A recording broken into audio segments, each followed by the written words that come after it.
నమస్కారం సంగ్రహ స్టూడియోస్ కి స్వాగతం. హెడ్లైన్ చూద్దాం.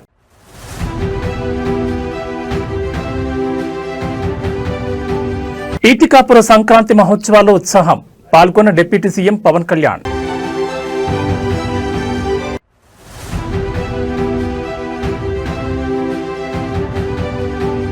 వర్సిటీ భూములపై కాంగ్రెస్ సర్కార్ కుట్రలు, కాంగ్రెస్ ప్రభుత్వంపై కేటీఆర్ సంచలన ఆరోపణలు.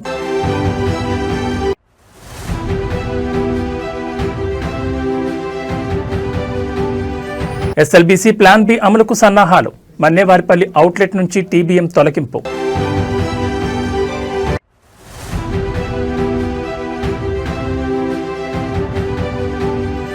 నల్గొండ జిల్లాలో ఘోర రోడ్డు ప్రమాదం, అక్కడికక్కడే ముగ్గురు దుర్మరణం.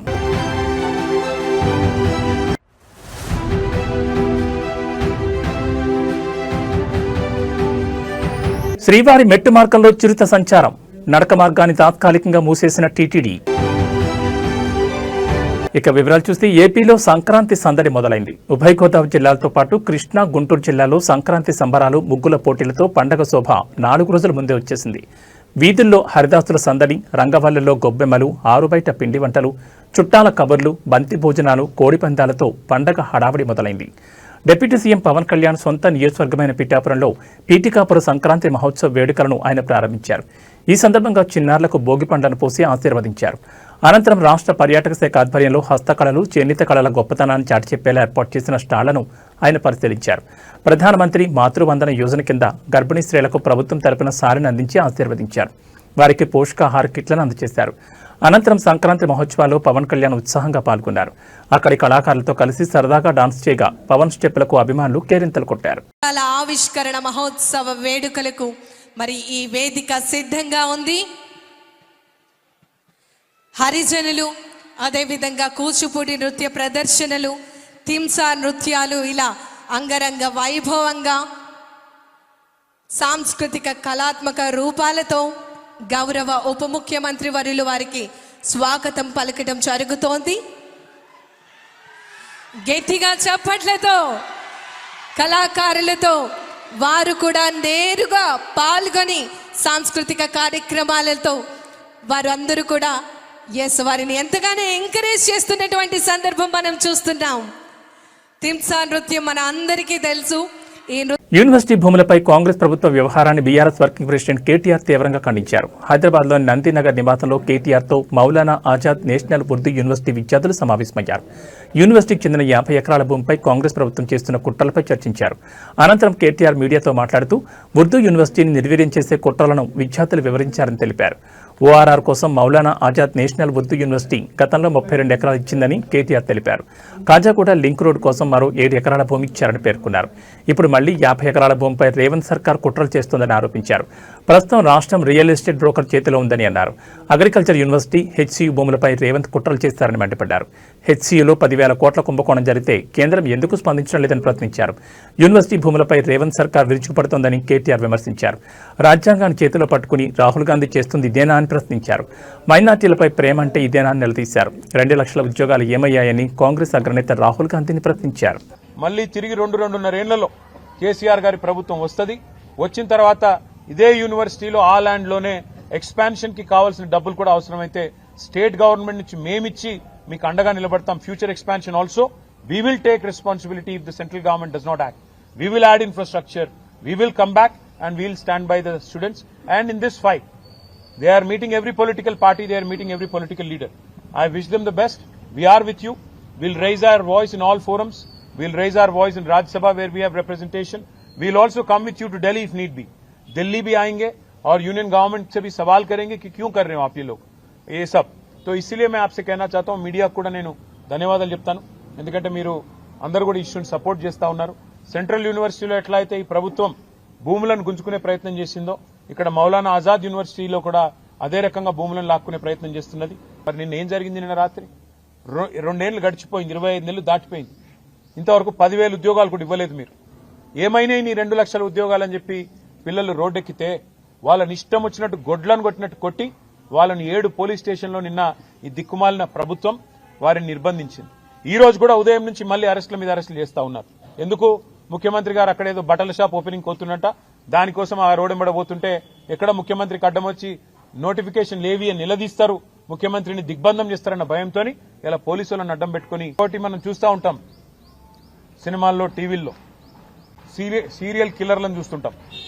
అట్లాగే ఈ కాంగ్రెస్ ప్రభుత్వం ఎట్లా ఉందంటే సీరియల్ స్నాచర్ వీళ్ళు. ఇది మొదటిది కాదు, ప్రభుత్వ భూమి వీళ్ళు లాక్కునే ప్రయత్నం చేస్తున్నది.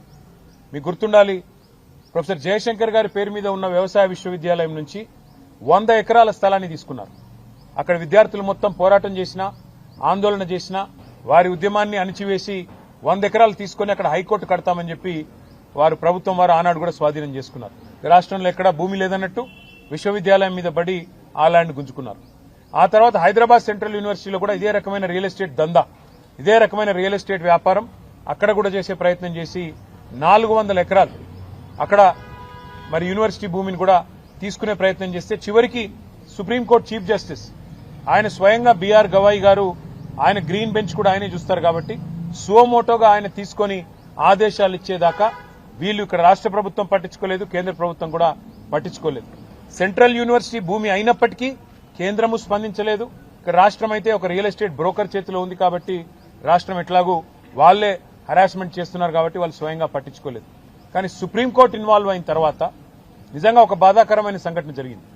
సుప్రీంకోర్టు ఇన్వాల్వ్ అయ్యి ఒక సెంట్రల్ ఎంపవర్డ్ కమిటీని వేసిన తర్వాత ఆ కమిటీ చెప్పింది స్పష్టంగా 10,000 కోట్ల కుంభకోణం. అశోక్ నగర్ లో సినిమా థియేటర్ ప్రారంభోత్సవానికి వెళ్తున్న ముఖ్యమంత్రి రేవంత్ రెడ్డిపై మాజీ మంత్రి హరీష్ రావు తీవ్రస్థాయిలో విమర్శలు గుప్పించారు.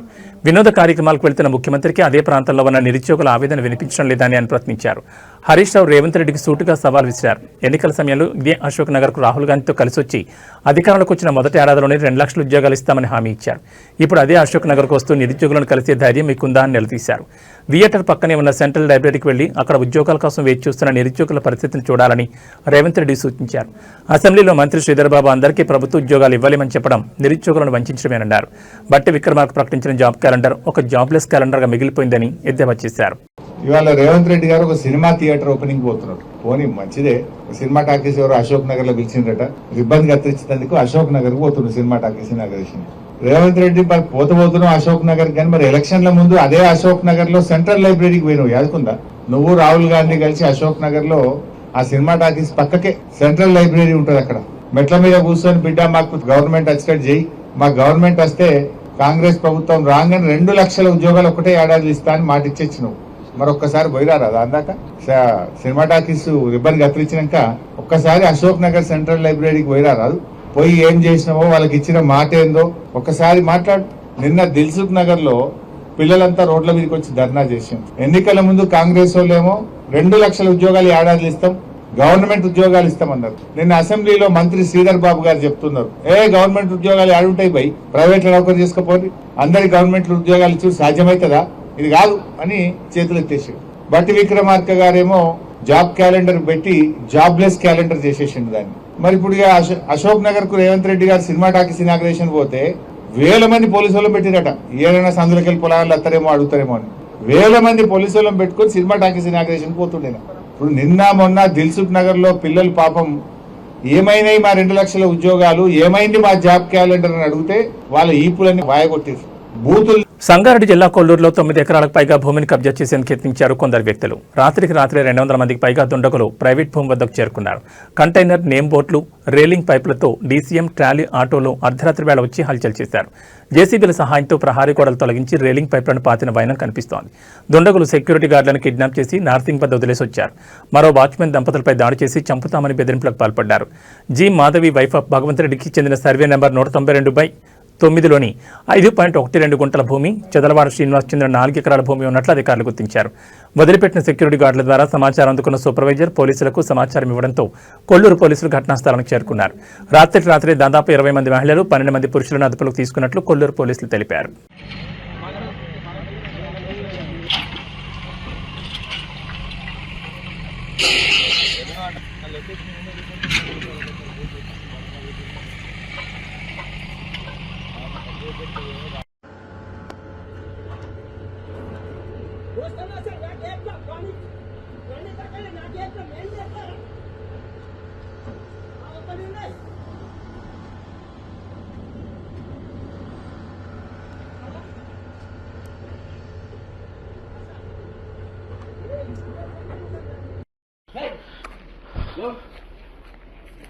ఇంకా తెల్లారలే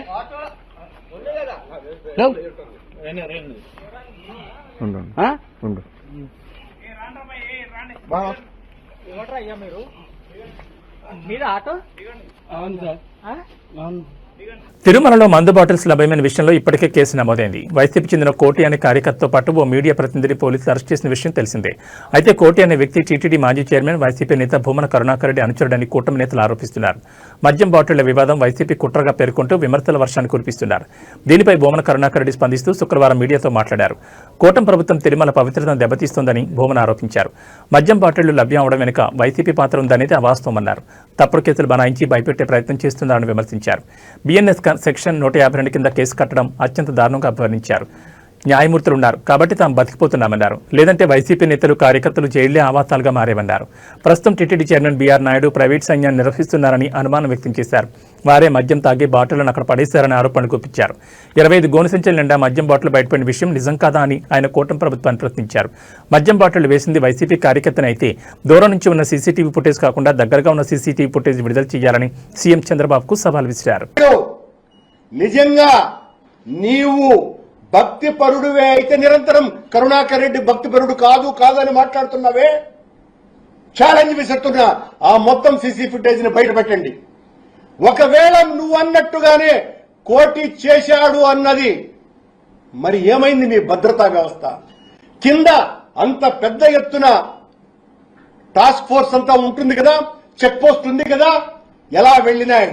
మా వాళ్ళు తీసుకుపోతూ ఉంటే ఎందుకు పట్టుకోలేకపోయినామైనటువంటి సమస్యలు వస్తున్నాయి కొండ మీద.